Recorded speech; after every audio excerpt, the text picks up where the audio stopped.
Maths made easy by Ritu Singh. Last video में हमने किया था chapter number 3 which is matrices, जो कि काफी इंटरेस्टिंग है और सारे स्टूडेंट्स के लिए इजी भी रहता है। आप इस चैप्टर में मेरे साथ जुड़े रहिएगा क्योंकि बीच बीच में मैं बताने वाली हूँ वो छोटी छोटी ट्रिक्स एंड शॉर्टकट्स जो सीबीएसई एग्जाम के साथ साथ आपको कॉम्पिटिटिव एग्जाम्स में भी काम आने वाली है। So let's start the video.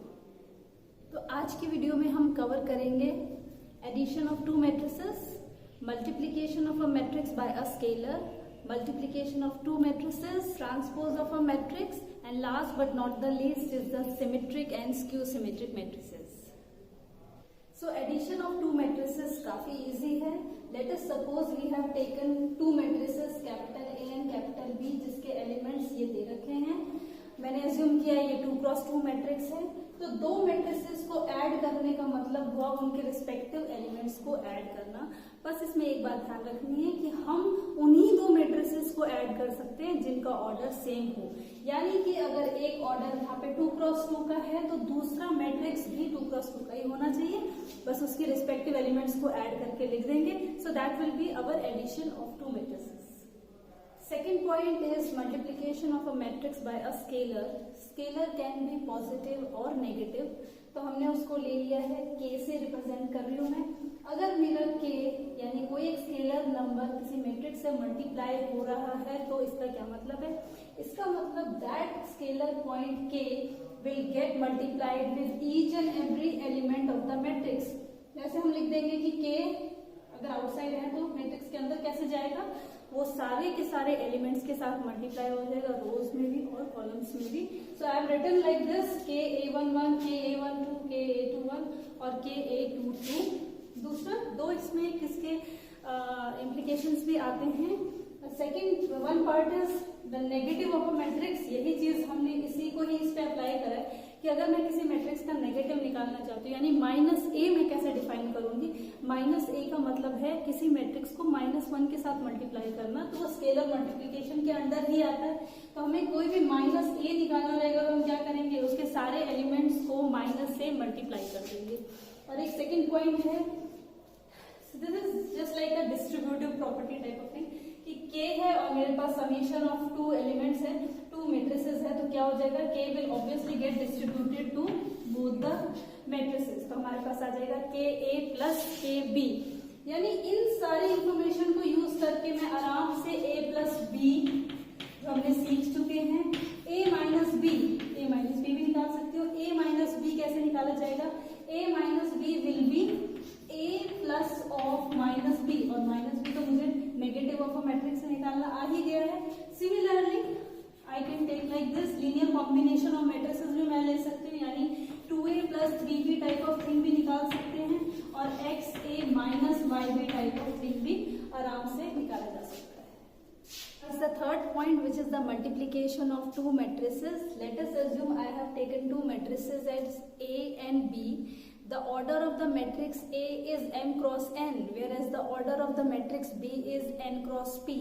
अगर हम चाहते हैं कि हमारे दो मैट्रिसेस का मल्टीप्लिकेशन हो जाए तो उस मल्टीप्लिकेशन के लिए कंडीशन क्या है मैं बता देती हूँ आप लोगों को।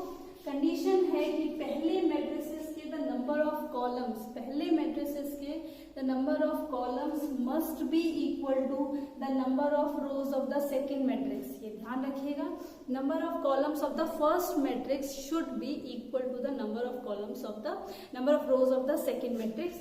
अगर इस तरीके की कंडीशन फुलफिल होती है तो ही मैं दो मैट्रिक्स को मल्टीप्लाई कर पाऊंगी। And let us assume that it is coming out to be equal to C।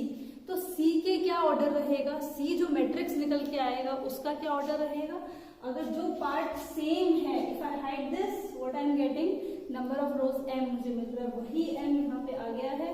और अगर मैं इसको हाइड कर लूं तो नंबर ऑफ कॉलम्स p है, वही p यहाँ पे आ गया है। यानी A और B को मल्टीप्लाई करने के बाद जो नया मैट्रिक्स बनेगा उसका ऑर्डर हो जाएगा m क्रॉस p। तो ये कंडीशन हमें ध्यान रखनी है, पहले कंडीशन चेक करनी है। अगर कंडीशन सेटिस्फाई कर रही है तो ही मल्टीप्लिकेशन वैलिड है, अदरवाइज नॉट।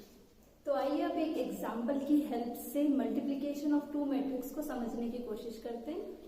यहाँ मैंने दो मैट्रिक्स ले लिए हैं। सबसे पहले जो मुझे काम करना है, what is my step number 1, to write the order of those matrices. तो हमारे पास रोज कितनी है, फर्स्ट एंड सेकंड दो रो हैं, और कॉलम कितने हैं, 1 2 3 एंड दिस दिस दिस, तो 3 2 cross 3। The order of the matrix B is, हमारे पास number of rows are 3 and number of columns are 2। सबसे पहले हमें चेक करना है कि हमारे कंडीशन जो है कि ए बी एग्जिस्ट करता है या नहीं करता। उसकी कंडीशन है that the number of columns like this 3, ये और ये नंबर सेम होना चाहिए। तो हमारी कंडीशन फुलफिल कर रही है तो हम लिख सकते हैं। अब हम कैसे मल्टीप्लाई करना है ये चीज को ध्यान में रखिए। कई बार बच्चे मल्टीप्लीकेशन ऑफ टू मैट्रिसेस में कंफ्यूज हो जाते हैं, वो गलत एलिमेंट को गलत एलिमेंट के साथ मल्टीप्लाई कर देते हैं। तो उस चीज से बचने के लिए, उस कंफ्यूजन से बचने के लिए एक छोटी सी ट्रिक मैं आपको बताती हूँ। कभी भी आप मल्टीप्लाई करें, कभी भी दो मैट्रिसेस को आप मल्टीप्लाई कर रहे हैं तो एक एरो यहाँ पे हॉरिजॉन्टल डालिए और एक एरो इनके बीच में एक वर्टिकल। एक्चुअली ये एरो आपके माइंड को इंस्ट्रक्ट कर रहे हैं कि माइंड को किस डायरेक्शन में मूव करना है। ये एरो जब तक आपको दिखता रहेगा ना, आप ऐसे, आपकी आईज भी और माइंड भी इस तरीके से मूव करेगा, ना कि वर्टिकल तरीके से।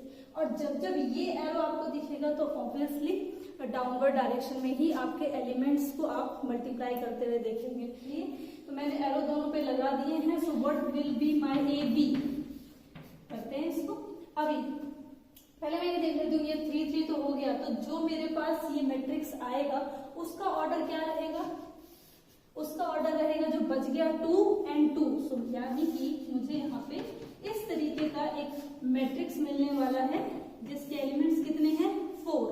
उसकी 2 रोज हैं और 2 ही कॉलम्स हैं। फर्स्ट एलिमेंट इस मल्टीप्लीकेशन का क्या होगा।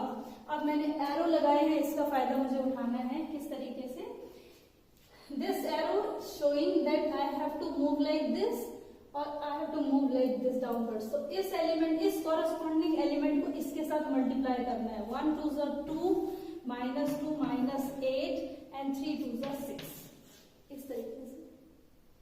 अब मुझे इस पे आना है, यानी कि मैं अपनी कौन सी रो पे हूं, अभी भी मैं अपनी फर्स्ट रो पे हूं। तो इसकी रो मुझे फर्स्ट ही रखनी है। मैं जब जब यहाँ हॉरिजॉन्टली चलती रहूंगी तब तक मैं अभी फर्स्ट पे ही रहूंगी। अगर इसकी रो चेंज होगी तब इसकी रो चेंज होगी, अदरवाइज सेम रो ही रहेगी। यानी ये एलिमेंट निकालने के लिए रो वही रहेगी, बट अब क्या चेंज हो गया, कॉलम चेंज हो गया। तो मुझे भी इसका कॉलम चेंज कर देना है। सो 1 3 3 -2 10 एंड 3 1 3। ठीक है, अभी फर्स्ट रो कंप्लीट हो गई है, मैं सेकंड रो पे आ गई। जैसे ही सेकंड रो पे आ गए, हमको अपने मेन वाले मैट्रिक्स का भी सेकंड रो पे आ जाना है। तो ये एलिमेंट किससे बनेगा, सेकंड रो फर्स्ट कॉलम से, बिकॉज इसका एड्रेस भी होता है A to 1, second row first column. तो सेकंड रो तो इसकी और फर्स्ट कॉलम इसका, जबकि ये वाला एलिमेंट किससे बनेगा, सेकंड रो सेकंड कॉलम से। तो कर लेते हैं जल्दी से। 4 2 8, सो -8, 4 2 8 and 5 2 10. Next is 12 -12, 5 2 10 and 5 1 5। Last में इनको सॉल्व कर देंगे। This is your matrix multiplication of two matrices. Let's do the second example. इसमें A दे रखा है मैट्रिक्स ऑफ द ऑर्डर 3 × 1 और B दे रखा है 1 × 3। टिपिकल सा एग्जाम्पल है ये। अभी मैं अगर इस पे हॉरिजॉन्टल लाइन डालूंगी तो इतनी सी ही होगी और वर्टिकल लाइन में इस तरीके से डाल सकती हूँ। तो मैं इनको लिख देती हूँ A B is equal to, I will get a matrix of the order 3 × 3। कैसे, अब वही है, मैं थोड़ी स्पेस बना देती हूँ ताकि मुझे आइडिया लग जाए कि मुझे कितनी स्पेसेस को फिल करना है। इस तरीके से ये मेरा मल्टीप्लिकेशन है। सो फर्स्ट रो यानी इस एलिमेंट के लिए और इसके लिए, इन तीनों एलिमेंट के लिए मुझे सिर्फ 1 पे ही रहना है। जैसे जैसे कॉलम चेंज करती जाऊंगी नए नए एलिमेंट्स आ जाएंगे और कोरस्पॉन्डिंग मल्टीप्लिकेशन। सो 1 × 2 2, 1 × 3 3, और तो है ही नहीं नीचे, यहाँ और तो है ही। अगर और एलिमेंट्स होते तो वो प्लस हो जाते। तो यहाँ पे क्योंकि कोई एलिमेंट नहीं है इसलिए सिर्फ एक मल्टीप्लिकेशन ही हो रहा है, विच इज 1 × 2, 1 × 3, 1 × 4। जैसे ही मेरी 1 रो कंप्लीट हो गई, let's come to the second row. 2 2s are 4, 3 2s are 6, 4 2s are 8, 3 2s are 6, 3 3s are 9, 4 3s are 4. Like this. So let's do our fourth point, which is the transpose of a matrix. अगर हमारे पास एक matrix given है, let us suppose A. So transpose of A सबसे पहले कैसे लिखा जाता है? ट्रांसपोज ऑफ A को मैं A डैश और A T भी लिख सकती हूँ. और डिफाइन कैसे किया जा सकता है? अगर मैं किसी अपने मैट्रिक्स A की सारी रोज को कॉलम्स बना दूं और कॉलम को रोज बना दूं, यानी if every row is interchanged with its column, हर जो रो में लिखा हुआ है उसको मैं कॉलम बना दूं और कॉलम को लिखे हुए को रो बना दूं, that is known as transpose of a matrix. Let us take this example. इस एग्जांपल में हम ये देख रहे हैं कि एक मैट्रिक्स हमारे पास गिवन है हैविंग द वैल्यूज. तो हम क्या करेंगे? हम एक एक एलिमेंट को उठाएंगे और पूरी रो देखेंगे उसके रिस्पेक्ट में, और उसकी फुल रो को हमने क्या बना दिया? हमने उसको कॉलम बना दिया. और इन दिस वे हर रो को, every row will be interchange with its column. So the final matrix which I will get is the transpose matrix. Let's do some of the properties of transpose of a matrix. First is the transpose of a matrix is the matrix itself. अगर एक बार transpose apply करेंगे तो row column में change हो जाएंगे, और दोबारा transpose apply करेंगे तो कॉलम वापस रोज में चेंज हो जाएंगे. तो हमारा मैट्रिक्स जो स्टार्टिंग में लिया था वो वही आ जाएगा. सेकेंड वन इज अगर स्केलर मल्टीप्लीकेशन हो रखा है, यानी कि कोई एक एलिमेंट मल्टीप्लाई हो रहा है, अगर मैं टोटल का ट्रांसपोज लूं तो कोई फर्क नहीं पड़ेगा के पे. के इज द स्केलर वन, तो वो लिखा भी जा सकता है के इनटू द ट्रांसपोज. ट्रांसपोज सिर्फ मैट्रिक्स का होता है, एलिमेंट का कोई ट्रांसपोज ऐसा डिफाइंड नहीं है. Third is the transpose of the summation of two matrices is actually equal to the summation of the transpose of both the matrices. तो A plus B का ट्रांसपोज है तो ब्रैकेट ओपन होगा तो दोनों के ऊपर आ जाएगा हमारे पास, दोनों के ऊपर ट्रांसपोज आ जाएगा. Fourth is if we take transpose of the multiplication of two matrices. ये वेरी इंपॉर्टेंट है, ये बहुत इंपॉर्टेंट है, ध्यान रखना है अच्छे से. That A B transpose is actually equal to B transpose A transpose. इसमें हम लोग को ये ध्यान रखना है कि A B is the multiplication of two matrices is not commutative. A B is not necessarily is equal to B A. तो हम A B transpose को A transpose B transpose नहीं लिखेंगे. It is actually equal to B transpose A transpose. Learn this. ये आगे आपको inverse में भी इसी तरीके की प्रॉपर्टी देखने को मिलेगी.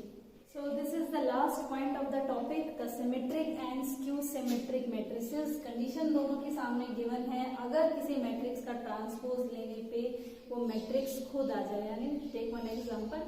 ये एग्जांपल में हमारा मैट्रिक्स हम लोग को गिवन है, अगर हम इसका ट्रांसपोज ले लेते हैं तो ट्रांसपोज लेने पे भी the matrix is remaining same. So this is known as, this type of matrix are known as symmetric matrix. And the next one is skew symmetric. अगर ट्रांसपोज लेने पे it is equal to the negative of that matrix, यानी take one example से ज़्यादा अच्छे से समझ में आएगा. let us take this example. इस example में हमने ले लिया है. अगर इसके एलिमेंट्स का हम या इस मैट्रिक्स का हम ट्रांसपोज लेके देखते हैं तो एलिमेंट जैसे ही मैंने एक्सचेंज करा there come negative. If I take that negative common so I will get the negative of that matrix. तो इस तरीके की कंडीशन को फुलफिल करने मैट्रिक्स को स्क्यू सिमेट्रिक मैट्रिक्स कहा जाता है. एक चीज और याद रखनी है स्क्यू सिमेट्रिक के बारे में. स्क्यू सिमेट्रिक में जो डायगोनल एलिमेंट्स रहते हैं, diagonal elements are always zero. ये आप बात बिल्कुल ध्यान में रखिएगा. सो स्टूडेंट्स, नेक्स्ट वीडियो में हम लोग करेंगे finding the inverse of a matrix by elementary row transformation method. This is very important, don't miss the next video. Sure question इसमें से आते हैं. 6 मार्क्स का आ जाता है, 4 मार्क्स का आ जाता है. तो आज की वीडियो अगर आपको पसंद आई हो तो like it, share it and subscribe my channel. Thank you so much for watching it.